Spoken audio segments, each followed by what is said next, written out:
So this is the Ohio Writers Guild. I am Kathy Benner, and I have an international academy called the Kathy Benner International Academy, and you can find all of the replays for the Ohio Writers Guild at kathybenner.com. So just go to kathybenner.com. I'll put that in the chat at some point as we go on with the evening.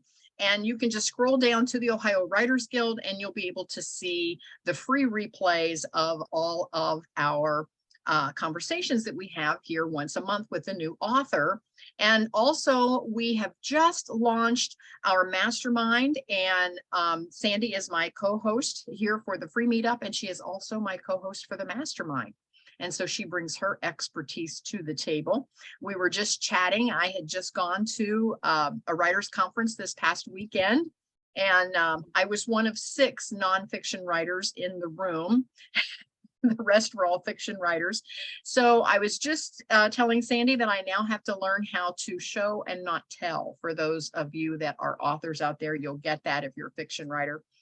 You have to show the scene. And the best part of the writers conference, and so I will say this before I move on, because then Sandy is going to tell us about a great writers workshop that's coming as well. But the best part, the cost of admission was worth it to me. Right after lunch, we came back into the writers conference and 2 publishers were there, and they sat up front in the hot seat and they took all of the manuscript's first pages. And folks all day long, they were allowed to leave the conference, go to the adjoining room, and they could pitch their book, their first page, to these 2 different publishers.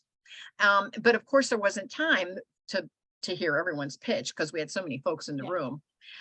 But after lunch, they took all the ones left over that didn't get to pitch, they shuffled them like a deck of cards, and they had a reader, like an audiobook reader, stand up at the front of the room next to these publishers, and he started reading the first page of each manuscript, and the publishers would raise their hand when they would have thrown it in the trash. Oh, thrown it in the trash. Oh, and then they got to explain why. Yeah. Why they stopped reading at that point and why that one wasn't even worth the rest of their time. Now, what we did learn is that these publishers get, like 300 or more a day of submissions. And so they don't have time to really spend a lot of time. And so they explained some of the things why they were stopped reading the manuscript. And so it really was insightful to all of us in the room. And one little side note, and this was the cutest thing. Finally, he kept reading on this one manuscript and they didn't raise their hand. And he kept reading. And finally he finished the first page and he said, "I'm at the end of the page. You didn't raise your hand." They both said, "That one's good. We want to know more. We want that manuscript." And the girl at the table ahead of me and a couple over to the left under the table, I saw her go, "Yes." And I assumed that it was her manuscript that they were interested in. So anyway, it was so enlightening to me because I had never seen that in action before. I'd never been in the room with publishers before. And so now I get it, it was just a big aha moment for me. So I really appreciated that. And so hopefully as everything unfolds here for Sandy, we had talked briefly about maybe having some publishers at her writers workshop, but we'll see how that plays out. If not this year, maybe next. But anyway, that was worth the admission just to see how the publishers were really receiving those manuscripts and what they were looking for. And I got firsthand examples of what showing, not telling was all about. And so of course the gal who was excited and said yes in front of me, hers had a perfect showing on that first page of what was going on. There was lots of action, there was lots of movement, and there was mystery like within the second sentence. I mean, it's like she had it all. So anyway, so that was my experience. I'm excited to learn more. And so I'm going to let Sandy tell everyone what she is up to and all about her writers workshop. So Sandy, over to you. I am director of Into the Springs Writers Workshop in Yellow Springs, Ohio. It's somewhere between around Dayton area, Yellow Springs, if you haven't heard of it.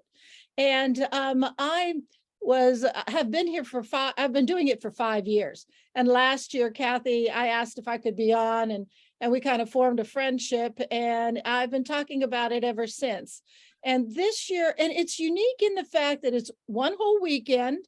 And I have all my registrants and my featured authors stay in the same room for the whole weekend. So the trick is to have featured authors, experts in the field, come from different backgrounds or genres, but yet be able to speak to a mixed audience of fiction and nonfiction, and aspiring to multiple published.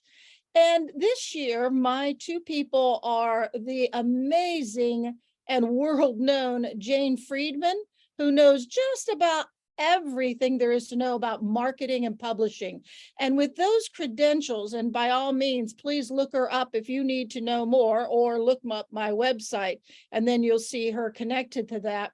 And she could tell you what's going on in trends right now, what's happening, traditional versus independent publishing, all those things. And that's her topic. She is working with Jason Sanford, who is very well known in the science fiction world mostly, but his original beginnings were Southern literature. He's from Southern United States. And then he found out that to tell his best story, science fiction works well with him. But he knows PR. He has something that a lot of writers have used in recent years called Patreon, in which you promise your subscribers a chapter a month or a story a month, or for him, he does a lot with newsletter called Grapevine. And that's a fascinating thing to know, as well as he's also the master of short story. There was a British magazine that devoted that one issue to only his work. So he's, talented, easy to talk to, and I've got them both working together. So they'll be there from Friday afternoon and talking about marketing trends. And then we move into a full Saturday, because I'm one of those that if I go to a conference and I pay enough for it, I want every second. I want to be exhausted when I go home, mentally and physically, because there's so much to do. And that's what I have it from at 6:45 a.m. The coffee will be, and hot tea for me, will be ready. And there's an optional writing activity from 7 to 8, and we get started at 9. And it's a full day until lunch, which is a 2-hour lunch break, but we're getting served. That's part of the price, getting served in the banquet hall. So you can sit next to any of the experts and chat more, because writers, except for Kathy, who goes up and meets the chief people every time, a lot of us are very quiet, and we wished we would have asked that question, or we don't feel strong enough to ask that question in front of everybody. Well, there are going to be a lot of moments in this weekend that you can ask Jane and Jason the question that you need. And there are other, and by all means, go to my website, Into the Springs, writersworkshop.com, to see more of that.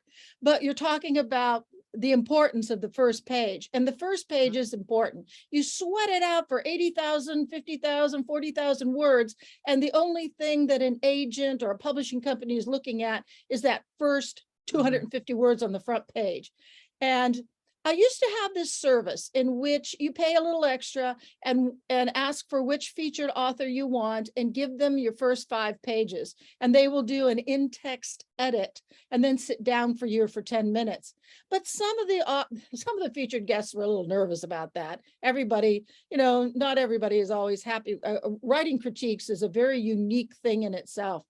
Well, Jane had said no, she didn't want to do it herself like that, but she loved the idea of, how about if we do this? And here's what we're doing. For an afternoon, we will have folks volunteer to read their first page or first few lines. I don't even know if it takes a whole page. First few lines aloud, and Jason and Jane will make individual comments about how likely that piece would be accepted by an agent, an editor, a reader, and why not. And so that's how we're going to do it. And of course, like the publishers who mixed up the pages, certainly an author won't necessarily want to read their own work just to know, am I going to get crucified or am I going to get celebrated? So I have a couple actors who come in to do the open mic reading night, and they're going to read the pieces. So I got to work out the details. I'm probably sending those first few lines, how many lines, all that kind of stuff. So I'm making it where I want the writer to feel the most comfortable in getting the most out of a whole weekend. Because we go until you have a 2-hour break for dinner, but we start with evening activities that are optional, but they're there. And then we start again at 6:45 on Sunday, and we end at noon. And a lot of good stuff going on. So please consider it. It's August 4th through the 6th in Yellow Springs, Ohio at the Mills Park Hotel, an incredible location in a very unique village that's worth it alone. So I've got all the good stuff: hotel, village center, and et cetera, et cetera. So thank you. Thank you, Kathy. I am so excited. So you are going to do basically what they did at this writer's workshop where, yeah, I did not have a submission because I'd never been to a writer's workshop before. And I was like, oh, I wish I would have brought, because I have started my nonfiction. I thought I wish I would have brought my first page. So yeah, I'll bring it. Okay. I'm excited. Well, tonight we actually, and Sandy, go ahead and put your contact information in the chat for everyone so that they can connect with you and get signed up for your writer's workshop.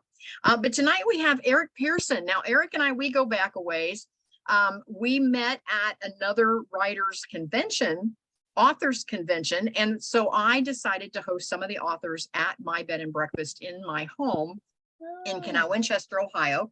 And Eric was one of the ones, and we made him the house mom.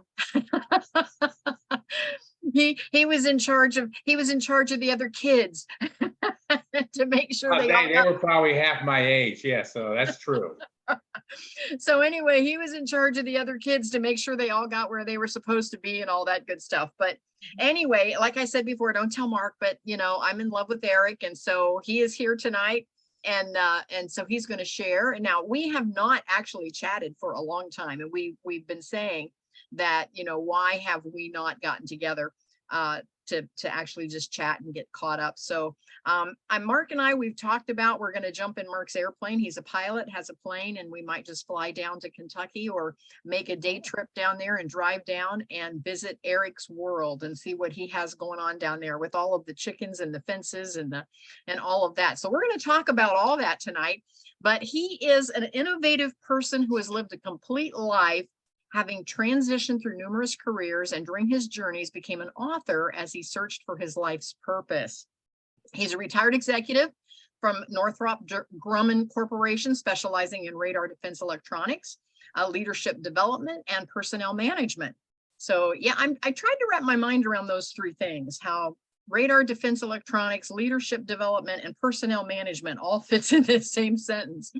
He holds a Bachelor of Science degree in education. He has a dual master's degree in engineering, and in retirement, he continues to pursue his writing. He's published 3 books between 2007 and 2022. And while he polishes up his children's books, of all things, which I think is, I wouldn't have guessed that, children's books, a leadership book titled The Commonsense Approach to Leadership, and his lifelong dream of publishing his novel titled Gone Fishing, The Bethany Beach Murders. Now, he stays busy. In addition to those literary pursuits, he substitutes almost daily at the local Elizabethtown, Kentucky independent schools in English, science, and engineering studies. And he says it's because of the lack of qualified teachers in the United States. So he's stepping up to the plate and making a difference for those kids. So Eric, you say I'm wearing all the hats. How about you? I mean, wow. I want to know who wrote that bio for you. That's really good. I know. You want to meet that guy, don't you? I want to meet that woman. It had to be a lady. That was very sensitive. So now, where did your personal journey begin when you decided you wanted to be an author? I mean, where does that start for you?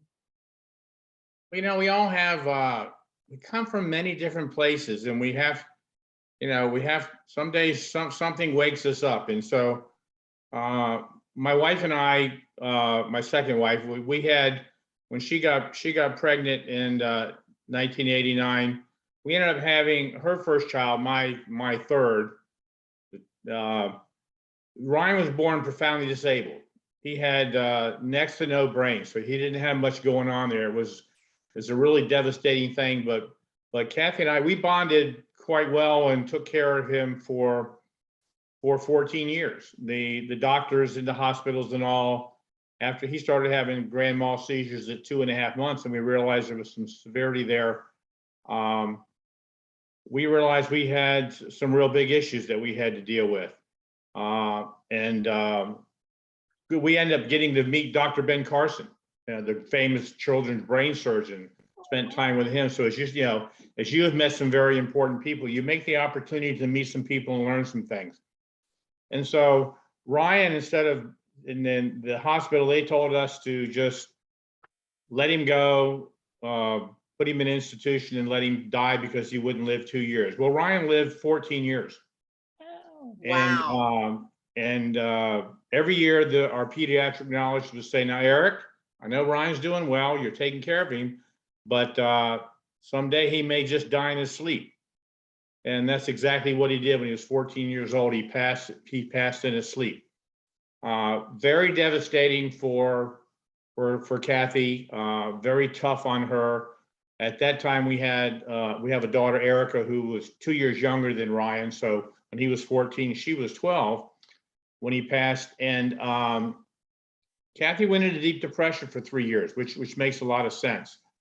Well, 2 weeks after his passing, I had to go back to work, and I had to go back to work, and I had to go back to travel. And so often and so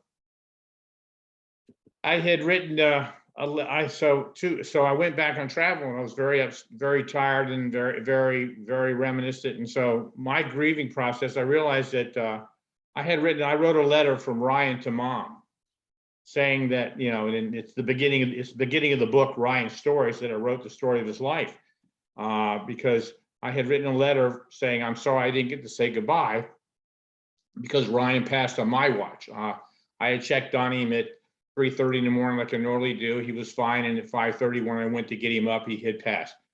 And I had given that to Kathy when I got back from the travel. That was, instead of the poetry I wrote her that story. And didn't think about it. And 6 months later, I found it in the drawer and read it. And I just got the feeling that God wanted me to write Ryan's stories. Well, I'm not an English major. I had a lot of problems with school, but I decided I had to do that. And it took me quite a while to write that. So I wrote Ryan's Stories, God's Perfect Child. And the whole point there being that, well, Ryan not having much brain didn't do much. He was a joy. He loved to be held and stuff like that. But he didn't do all the things that boys normally do. He didn't wreck a car. He didn't mess around with the girls. He didn't get any F's in school. So he was a perfect child in that sense. And so the message to everybody is to look at what and who you have around you, and be joyous about it. Celebrate instead of worry about the negativity. So maybe that's a lot of words about something that was very passionate, but if that had been the only book I wrote, I'd have been happy. Wow. And so from what our conversation, and again, like I shared when we first opened up the meeting tonight, is that I know Eric personally. And so you actually give those books away, because I know you gave us a copy when we first met you. And so you don't sell those, am I correct? And you give those away? I don't really sell. Well, yeah, we get into it. I don't really sell any books. No, I had back, that was in the beginning, early days of self-publishing. And so, oh man, I tell you what's out there today. Thank God for authors today. It's available. I was out there at the beginning of the self-publishing. I think the people that were around then aren't even around today anymore. You couldn't get anything done. So I wrote the book. My sister did a great job. My sister did the front cover, and she helped me edit it and the editing. I paid Arbor Books almost $15,000 Wow. to set up and print for me 1,000 copies.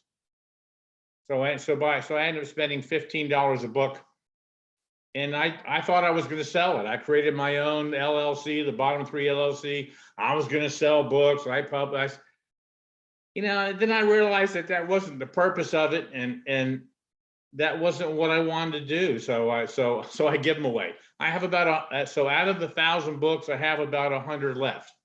Now you can buy used books on Amazon for about $3.50 a piece, and that kind of pisses me off that someone can get 3,050 cents for a book I gave them, but at least someone else gets to read it. Oh my God. Well, that's true. That's true. So the purpose there is to help others maybe through their disappointment and their emotional loss. So it's a great contribution that you made there. And so I'm sorry about your loss with Ryan, because he sounds like he was very loved, and that was left a huge hole for you and your wife, Kathy. So, but let's segue over to your second book. So now you've written this first book. How much time was in between the first book and the second book? Okay, Ryan died in 2004. I finished writing the book in the end of and actually sent it to print in November of 2007, but they said put a release date of 2008 on it. So it says 2008, but it was really 2007. So that was 2007. So then I continued to work at Northrop Grumman, where I had a 14-hour day job, 5-6 days a week. So the next book I did not release until 2017. So it was 10 years later before I did the second. And of course, the whole process was totally different. I looked at a couple different agencies. I went through one where you and I was, the best part about the money I spent for where I got the support for the second book was because I got to meet you all. And I won't tell anybody what the cheap rate is that you gave me to stay at your place, because it was phenomenal. But no, just meeting people was wonderful. But yeah, so it was 10 years later before I wrote the second book, which after I wrote that I retired in 2014. So from 2014 to 2017, I spent 3 years writing that book. Wow. Mhm. Wow. So what was your life like at that time? And because did you not retire like in between there? So by the time you wrote the second book, you were retired. Am I right? Okay, a lot of the background for the second book was while I was working in El Segundo, California, away from home from 2011 to 2014. I retired in 2014, and we were transitioned between Maryland, where the kids grew up, and where I mostly lived, to Kentucky, where I live now. And so there was a lot going on. So that was when I started putting it all together. So I retired in 2014. Okay, so tell us about this second book. So what was it about? So the second book is titled The People You Meet in First Class, When Chance Meetings Become Life-Changing Conversations. Wow. Now I traveled an awful lot. So in the end, I never flew coach, but that wasn't the point. That wasn't the point of it. The point of the people in first class is everybody you meet is first class. I was fortunate to be in first, but everybody in coach, everybody, it's all the same, because the stories are about those stories. So Ryan's stories are about 14 years of Ryan's life.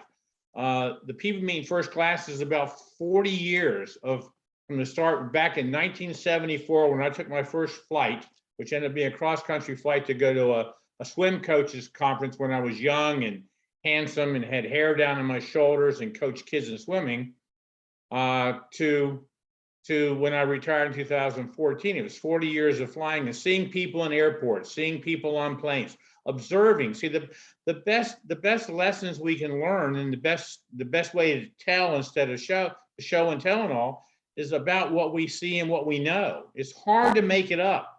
So that became I've talked about 40 years of me. So everybody say, 40 years of flying? You were a pilot? No, I wasn't a pilot. I was the guy that sat in the back, and I got to meet people and stuff like that. So being a shy person, it was hard to meet people, but those are what the stories are about. Give us a couple of ideas on what's in the book. Give us what is your best story out of that book? Oh my gosh, there are so many. It's 65,000 words. Now I didn't expect to have. I didn't prepare for that. Okay, so one of the people I keep in touch with, the American Gladiators, late 80s, early 90s. There were people competed against the gladiators on these strange things on TV. Well, I met a guy who was Thor 2. So he was the second Thor in American Gladiators. I was flying, we'd taken our grandchildren down to Disney World, and I was flying back from Orlando to Charlotte, and I got stuck in the middle seat, and I'm a pretty big guy. And so I was in row 6 because didn't get first. They weren't first class seats in that plane, so I was in row 6. And then so the window seat was open, and there was a really skinny little guy in the aisle seat.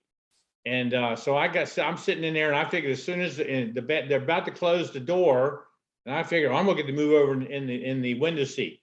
Well, then all of a sudden, this massive guy with 23-inch arms comes in and points to me and says, "That's my seat." So I find out he sits down and he's talking to you can tell he's talking to his 13-year-old daughter on the phone and all that. And so he gets off the phone. I leaned over, looked and said, looks to me like you go to the gym 2 or 3 days a week. And so he roars in laughter and found out he was a bodybuilder. He was a bodybuilder. He had just gotten a job doing Indiana Jones down there in Orlando. Wow. And he ministers to people in prisons and things like that. He's very religious and really, really kind of a cool guy. And I stay in touch with him. So his story's in the book, and everybody that I write a story that I include in the book, if I can find out who they are, they get a free copy of the book when I'm done. So he has a copy of the book. I love that. Now, how long did it actually take you to write that one with all those stories and as big as the word count is? How long did it take you to finally write that one? We've got a lot of newbies that either are tuning in tonight or are going to listen to this on the replay. And it just seems so daunting to actually write a book. So how long did that one take you?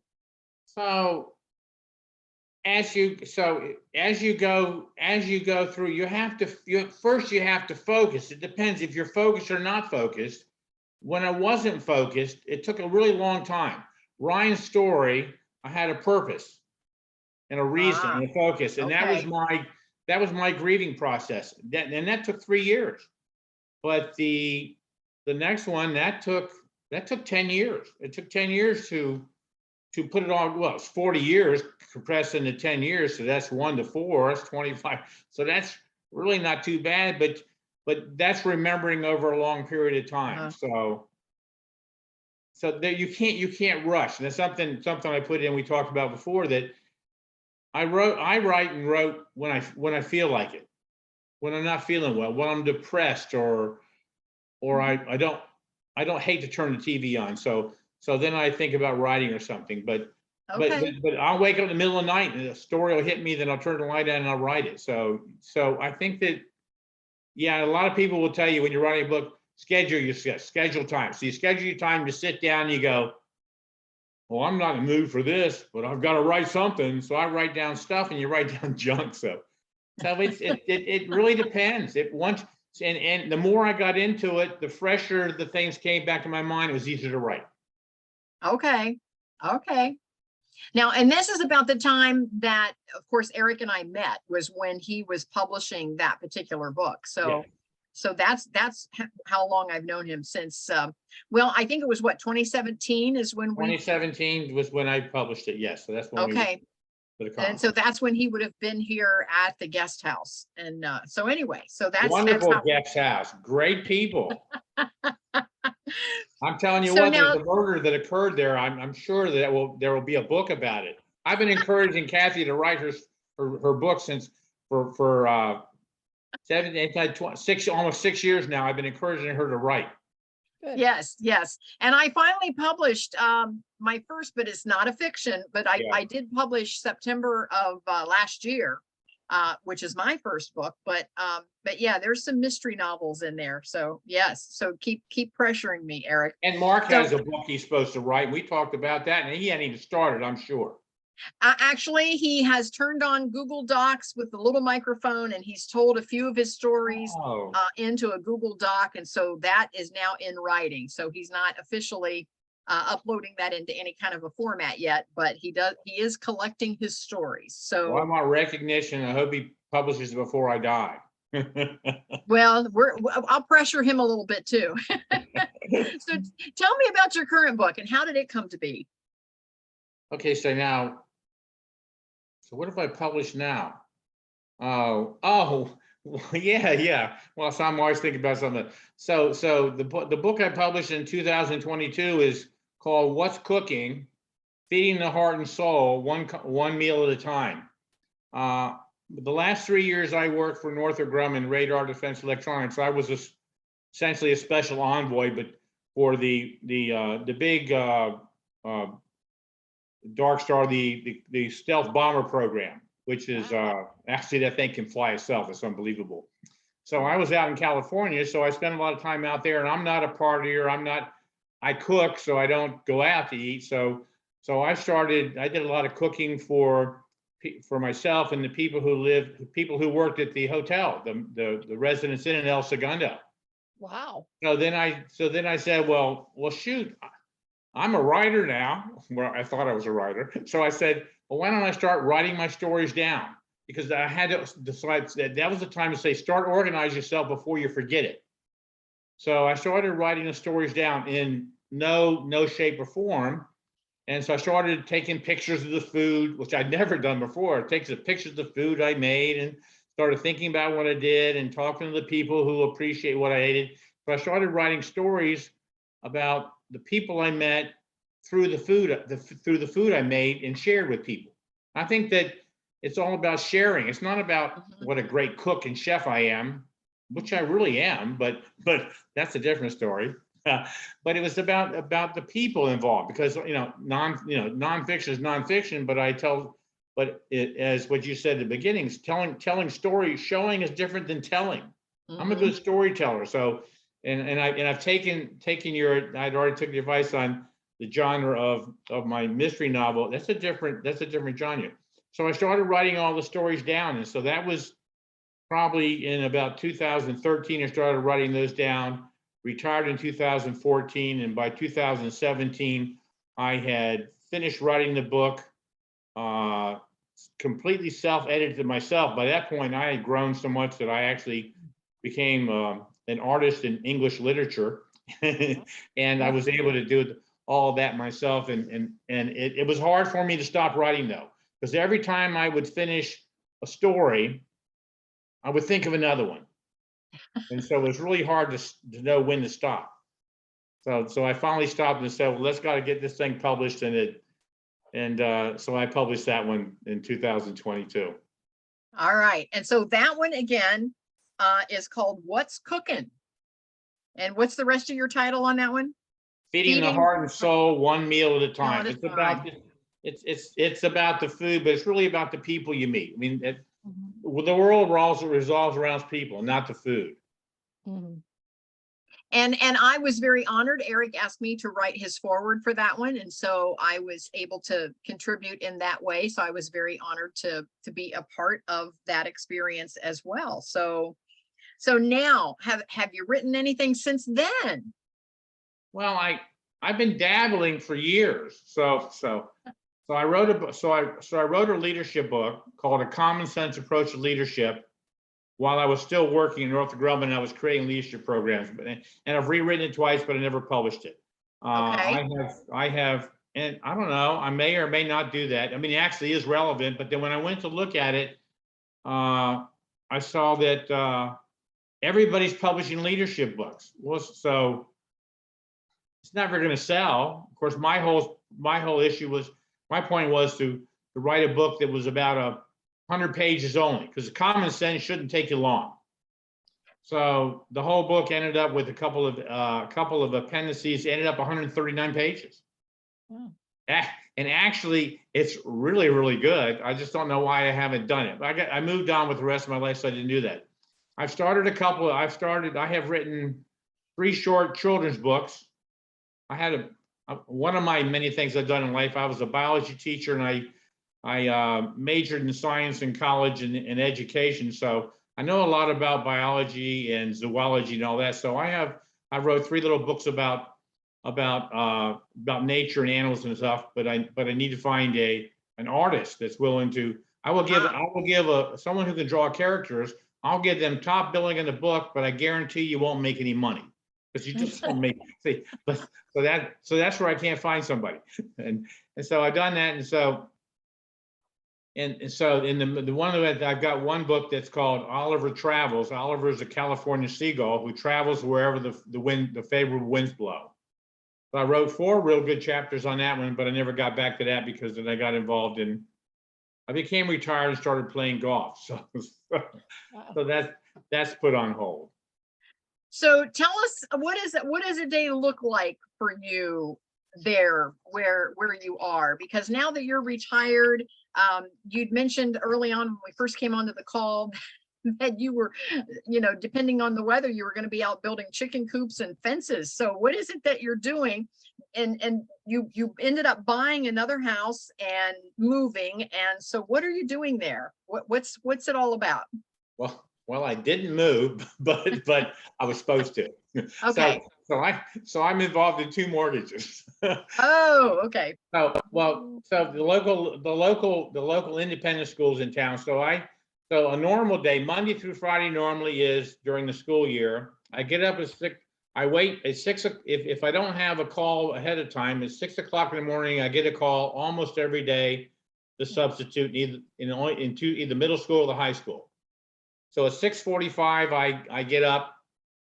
I go to school and I substitute. Sometimes it's a daily sub, sometimes it's long-term sub, which can be anywhere from 3 to 5 months, and I get a whole $125 a day with a dual master's degree from Johns Hopkins University. So I'm paid really well. So I have to do that because I'm paid really well. And so then then I can go up to the farm, which is a half a mile away, and I feed the horses in the evening, and I work on the farm a little bit. So Monday through Friday, I don't spend a lot of time for them, but Saturday, Sunday, I spend all day long building horse stalls in one of the barns, and the other barn, I'm building chicken coops and duck coops.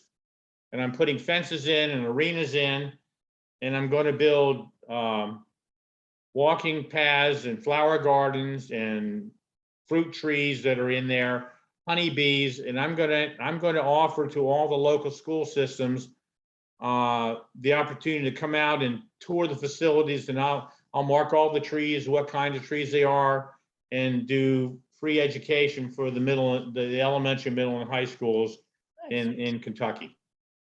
Good. That's awesome. I love all of that. And so that's how you're keeping your days busy as well. Now, you would be interested in speaking to groups or conferences on your topics? I love speaking on anything, on any topic. I mean, leadership was a real big part of my career. People and education are important to me. I'm worried about the public education in this country, respect and stuff to schools. I give the kids lectures every day, 10 minutes before I give them their assignment, even though I'm a substitute. I enjoy doing that. I always have. I've been involved in many university organizations. I've been involved in the American Society for Engineering Education and presented in many national conferences. I like doing that. And I like going and talking. I like to share. As we get older, I think I'll live longer. I'll live longer if I continue to give to other people. Mm-hmm. And that's my charter. That's my God-given gift to share with people. Now, I'm not as talkative as you two are. I'm not really good about you two. I was amazed at listening to both of you in the introduction. I was afraid I wasn't going to have anything to say. You two do a really good job. Well, thank you for that. But no, you have a lot to say. I am just so excited to see your path. And I can't wait to see those children's books get out there, because again, your message is important, and whatever the story is, obviously it's a good story for the kids. You've got a heart for the kids. I can tell that, the elementary, the middle school and the high school kids. And if it does your heart any good at all, just know that when I was at this writers conference, this workshop over the weekend, there was a lot of young folks in the room, and I was very happy to see that. I mean, I was probably one of the oldest ones in the room, but there was a lot of young people in the room that are aspiring authors. And so that did my heart good to see them there. So nobody over 40 there, huh? Yeah, right. So Sandy, do you have any questions for Eric? Oh, I like all that you're talking about. You know, when you talk about showing, not telling, when you're doing a children's book, Yeah. definitely showing is key. You'll have, well, maybe for the good of some parents, you have a young child who will fall asleep in no time, but that's not what you want them to do with your book. But no, how do you find the difference between the different audiences that you write for? Like the audiences for your Ryan story, the audiences for your second book of a collection of, airport seat stories. I like that. And aimed at children's audiences. How do you see the difference between them? Well, okay, so that's an on-the-spot question, because I never thought about that. But you're absolutely right. And I guess in the back of my mind, I always had it, because you're absolutely right. The audiences are different. And if you don't write with your audience in mind, so I guess I did anyway. Yeah. Then you're not going to get the message across. Yeah. Right. Because even though my first three books were nonfiction, they're targeted towards different people. Yeah. The people you meet in first class is about experiences. The cooking's about, well, it's about meeting people, but it's about cooking and food and stuff like that. Ryan's stories and it was about helping people through their own disasters and own personal losses. That will always be my most favorite book. I didn't believe I could do it, and it's so heartfelt, and I miss Ryan every day, no matter what. So I don't know who my audience is for the murder mystery novel. Children's books, I know who they are, and that's why I'm going to make those more like booklets. There's going to be, instead of 278 pages and 178 pictures in my cooking book, that's not going to be more than 15 to 20 pages. And so I've got to stop myself from writing a lot sooner. So you're right. We have to think about the audience is most important. Who are we in? Because if we don't know who we're going to sell the book to, we'll never sell a book. That's a good question. Yeah, no, and some of it you need to keep in mind, but it can't necessarily control what you write. You know, that you got to write a good story. And sometimes the audience is just the language level that you use, or some of the scenes, how graphic you may or may not tell them. But yeah, audiences, and that's what makes my job as selecting the staff for the workshop a little easier, because I'm asking featured authors from different genres to talk to the same people all weekend who come from different genres and levels. And today, at one point in time, you could only stick in one genre. Like, for example, and this isn't the case anymore, but Stephen King needed to be the horror writer. And that's all. Even his publisher says, nope, we need to keep you in horror. We don't want to see your name on something that not in the same genre. But anymore, it doesn't matter. And those authors got away with it because they would just change their name for a different genre. And and it's the same with audience. You know, J.K. Rowling, who did the Harry Potter books, she broke barriers because she came out with a book that was called young adult. So that meant that by 16, her audience wasn't interested in her book because they had grown up. And you can imagine the publishing company's thrill when it became a hit in every age group. So even that today, your mystery, that audience, sure, needs to be uppermost as you write, but yet it's possible to speak across the different age readership. So it's just amazing the barriers that once were up are not up anymore, which gives you a lot of leeway and freedom. But that audience does, it helps in the writing process if you know who's out there and telling them the best story, because the reader cannot bounce out of your story or get bored. You get bored by page 30, chances are somebody, it's word of mouth is going to get out there. So good luck. That's a real challenge that you have in the age groups. They're not like, oh, they're for like 15-year-olds, and then my next book's for about 18-year-olds. You're really going across the spectrum, and that's good, because your experiences are across the spectrum too, in your personal life and in your dealings, in your occupations. Sandy, thank you for that. I want to ask Eric, how do you lay out your books? Do you have a system in place? I mean, do you follow a prescribed plan? Have you learned from, like when you were an Author Academy Elite, where that's how we met? Do you have a place or a plan on how you lay your books out? Is there an outline? How do you start? No, yes. I didn't originally, because it was a passionate experience. And I learned that if I was going to do it, I had to do it right. And I learned from others and from paying others to teach me what I think I already knew, that you have to have a plan. If you don't have a plan, it doesn't matter. Always. So we learn in leadership, always make a plan. The fact that you execute the plan is less important than making the plan. So if you're so dedicated, so if you're so strict with yourself that you have to follow the plan, you'll never get there. But make the plan, try to follow the plan, and then deviate when possible. So you have to decide, what's my genre, who is my audience, where am I going, what do I want to tell them, do I have anything to share? Never think about, am I ever going to sell a book, because then you'll never write it.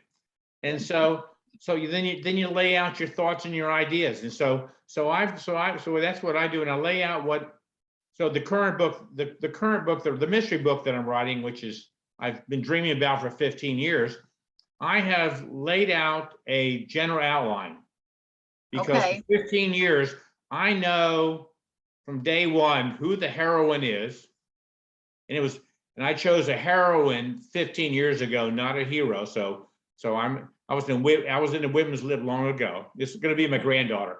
So and I knew the ending of the book, and I knew, and so for 15 years I've been developing in mind what it is. So I had developed the time sequence. In a mystery, a novel like that, when you write that when you're writing fiction like that, you don't want to give away the story too early, but you don't want to get to the end of the book and people say, well, how did that happen? You want them to be able to guess along the way, but guess wrong. And in the end, when they get the answer, which they guessed wrong, say, of course, I should have realized that. So absolutely, even something simple like a children, you have to lay it out. You have to say, well, what is my message? If you don't know what your message is, they won't read past page 3. They won't read. I used to, when I go on vacation, I'd read a book a day for 10 days because I love to read. And the next day I would forget what the book was about. But I've read a lot of books where I've read the first 30 pages and put the book down and not read because it didn't interest me. It didn't catch me. So you have to plan that. So you have to set up. So you set the book up in the front. If that beginning of that book, the dedication, the forward. So you got to get a right person like Kathy Benner here to write your forward to say, this is a great guy. You got to read what he's got. He's fantastic. He's done a lot of good things. And I didn't pay you $5 for that. So, but then you have to lay it out. Say, so that first message you mentioned that earlier. That first message, that first page is critically important. And so you got to say, here's what you're going to hear, and then you lay it out. You can always go back and change it, because I have so the what's cooking. I rearranged things in the world. I didn't know when I was going to end the book, and then I went on vacation to the Grand Canyon, and I stopped in Seligman, Arizona, just on a whim, and ended up at the Roadkill Cafe on old Route 66, and said that day was an accident, and that day said it's time to finish the book. So the end of my cooking book is about the Roadkill Cafe in Seligman, Arizona. And I got to meet the owners of the company, and their whole story, their whole family life is in that book, because that's what it's all about. Now they don't sell roadkill. They just name all their dishes after what you would say roadkill, like possum fat grease or something. No, but so you have to be organized. If you're not organized, you'll never know when you're done. And if you're not a good editor, get an editor or become a good editor. Because if people find 6 misspelled words in the first 5 pages, they'll stop reading, even though the message is good. Yes. I mean, I've had people, and I've read where famous authors have put in the back in the epilogue of their book, they'll say, if you find something wrong with your book, keep it to yourself. I don't care. So, but it's got to be readable. Yeah. Because everybody's a critic. They paid $3.99 for a book online, and they think they can tell you how you fix this. You got to be careful with that. Yeah. No, I agree. Now, I always struggle with, when I'm writing, an educational piece, I don't have a problem with where I'm going, what my message is, and knowing when I'm done. But I haven't quite wrapped my mind around that as a fiction writer. So, it's like, how do I put that into practice when I'm writing fiction? So that's where I'm struggling. And some of our listeners might be struggling with that as well. Well, you're right. You know where you're going. You write so that's what I've done. I wrote the beginning of my book. I wrote the introduction. I wrote the characters. Then I wrote the ending of the book. Now what I've got is probably 5-10 more years of filling in between, because it's got to be really specific. Okay. So I've got to show them how we get to where we're going. I've got to make them see the beach, the boardwalk in Bethany Beach. Understand who the chief of police is, understand what a surf fisherman is, understand what where the bait shops are, and all that kind of stuff in between. But I know the beginning, I know the end, and you fill in the middle. If you don't know where you're going, you'll never know when to stop, which is the problem I had with the cookbook. I got lucky and didn't know when to ever stop, or I'd never printed it.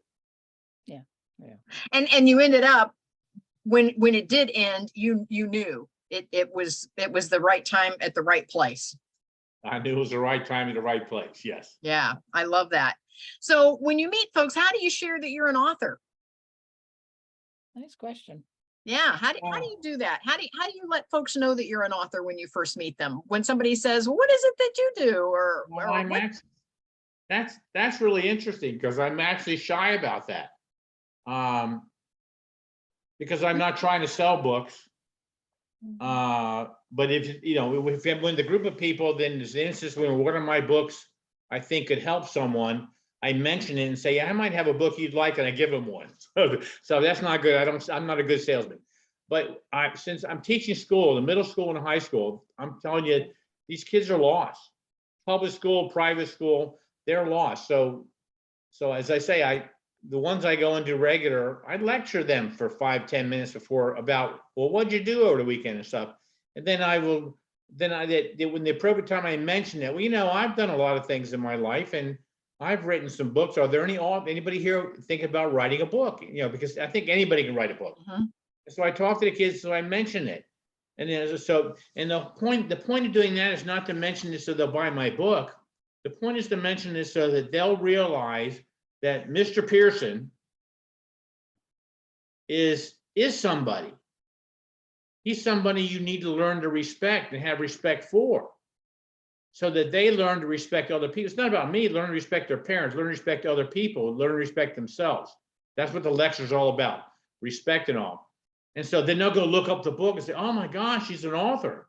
Well, then they realize that to them, somebody special who's a published author is teaching me in school and maybe I ought to listen. And I have seen, so in the last 5 years, I have seen numerous kids that I think were in trouble have changed. Not enough, because not enough of them to satisfy me, but I've seen kids change. And I had a kid last year who I met him in the 7th grade, and now he's in the 10th grade. And last year he started writing his own book and asked me to read his first 3 chapters. Good, good. I mean, that's what it's all about. And I didn't charge him.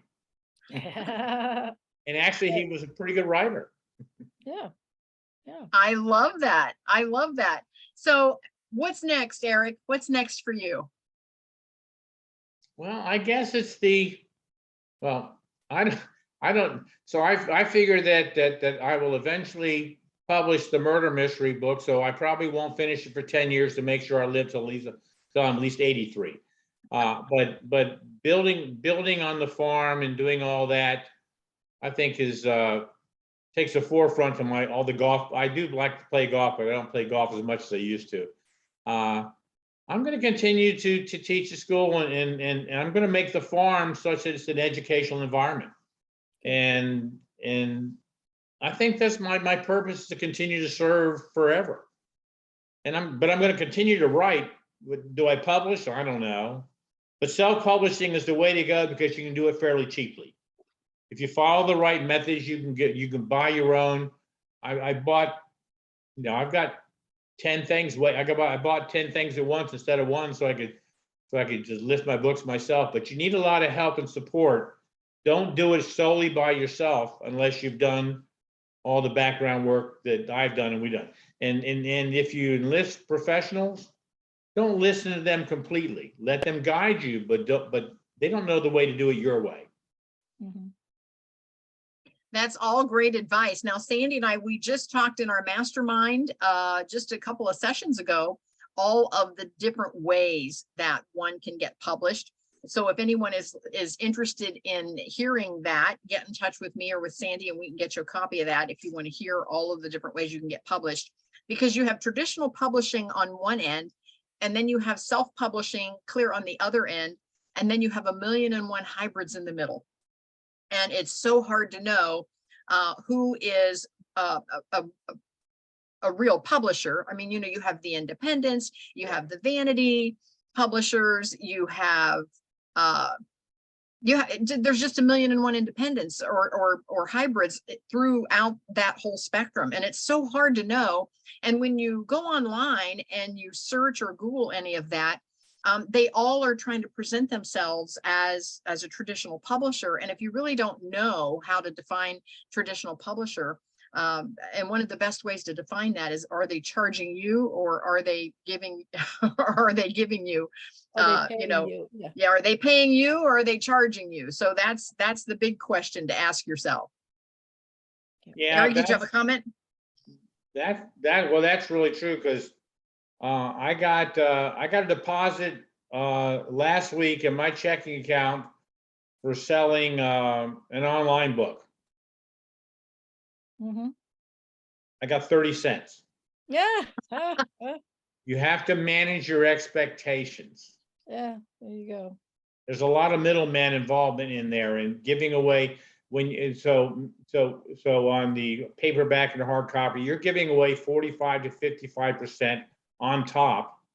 Then you also pay for the printing of the book. So unless you're a J.K. Rowling's or a Dean Koontz, or a Hillary Clinton, or someone who's in the know, name in the know, you're not going to get upfront money. So I suggest people manage your expectations, but write, print, publish. I think it's really cool. I don't care if I don't make it done. Yeah, I do, but I don't. But it's out there. After I'm long gone, my grandchildren will be able to point to, look, our grandfather wrote and published books. So I do it for different reasons than others, but I think that if you manage your own expectations and you search and ask experts such as you two, the guidance for it, you'll get proper guidance rather than going to a publishing company and have them tell you what they can do for you. Mhm. And I encourage all of our listeners to sign up for some of these writers workshops and, and some of the writers conferences, because oftentimes, even if you're paying a fee to attend those, you're getting such valuable information. There is so much that they give during those sessions that there's no way that you can search that out all on your own independently, individually. You'd pay a lot more than going to a writer's conference or a writer's workshop to get that information. So sign up for some of those. You know, take a weekend or two out of each year and educate yourself. And so I think not only will you be more inclined to make the right choice as to how you want to get published, but it's also going to be such an inspiration when you're in a room full of writers. Yeah. And so I encourage everyone to do that, to surround yourself with folks that are writing and join writers groups. Yes. It's a great vacation, and hanging out with like-minded people. You will learn and gain more from people who are willing to share, because maybe someone don't know they're sharing, but sharing than paying someone to do that. I think that the conferences, the weekends, the writing weekends, I think those are fantastic. Even if you're a novice, that gets you started. That gets you pumped up and saying, well, they've convinced me I can do this. And you're not asking for money to publish it. You're just sharing with them, and you share with other people, and sharing your own sorrows and regrets and desires works really well. I think what you said there was really good. Yeah, and as a matter of fact, I came home from my writers conference this last weekend, and I wanted to start writing my fiction. I was definitely pumped up and inspired, and you know, and I saw examples firsthand, and it was really inspirational for me to get busy. So so Eric, just so you know, I did start writing my outline. So I still don't know where my gal is. You know, I've heard a lot of fiction writers say that once they get their main character, you know, underway, that the main character kind of just takes the book over. And oh yes.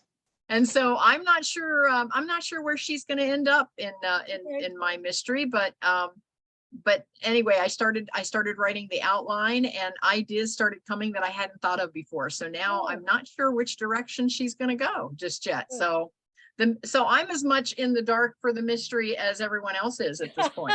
That's going to be interesting. That could be a good thing. Yes, that's a very good thing. So Eric, folks can connect with you. And they can, I think this is your email. It's ericthebottom3.com. Is that correct? Eric@thebottom3.com. Yes. Okay. It's Eric at. Okay. @thebottom3.com. Right. Let me make sure I have that correct there. Okay. I put that in the chat. Make sure that is what it's supposed to say there. So connect with Eric and get copies of his books. Yes. Now, Eric, do you have a website with your books? No, I'm too busy helping everybody else to do a website. Okay. All right, we'll have to get together. I can get you a website in a day. Yep. Oh, that sounds wonderful. Yep, I can get. We'll have to get together. You got to fly into the local E-town. I'm only 3 miles from the little airport. I know. 737s can fly into our airport. Yeah, well, Mark can't fly one of those, but no, but his plane will fit in there. Oh yeah, his plane will fit in there for sure. So yeah, absolutely. Well, we'll definitely have to get together. Any questions or comments from our audience? We still have some folks in the audience. Put your question in the chat if you have any questions or comments for Eric. This has been a great conversation. Eric, it's so good seeing you. Oh, always. I don't see any questions coming in. Just wanted to wait a second and make sure. Well, good. We gave them all the answers ahead of time. We anticipated well. Yes. They're prepared now. So connect with me, KathyBenner.com, scroll down, and you will find the Ohio Writers Guild. Now we have a Facebook group. We have a meetup group on meetup.com. So join the group. It doesn't cost anything to join the group. Yeah. It doesn't cost anything to tap in on our free monthly interview like you did tonight. And but then if you're interested and you want to go further with the mastermind, just tap through at KathyBenner.com and you can get all the information to join the mastermind if you want to do that. And so connect with Sandy because she has the Writers Workshop coming up, Into the Springs Writers Workshop in August 4th through the 6th at the Mills Park Hotel in Yellow Springs. So make sure that you connect with her. And again, if you're thinking about being a writer, come to some of these writers workshops and these writers weekends. They're invaluable. And I can't wait. Now that I've been to one, I can't wait. And then connect with Eric and pick up a copy of his book and follow Eric, and I'll get busy with Eric and see if we can't get him a website. So Thank you. All right. you need something out into that universe for people to glom onto when they hear about you and they want to know more before they have a chance to meet you in person. So that's important. Yep, And I love hope it. you do. I hope you do. It's been a pleasure, Eric. Thank you. You have Thank you all stories. very much. All Good right, stories. we'll see everyone next month. So we're here every month on a Tuesday night, 6 o'clock. So we'll see you next time. Thank you. Stay well, Okay. right well. Bye. Bye. Take care, Eric. Take care of your chickens. Cluck, cluck, cluck.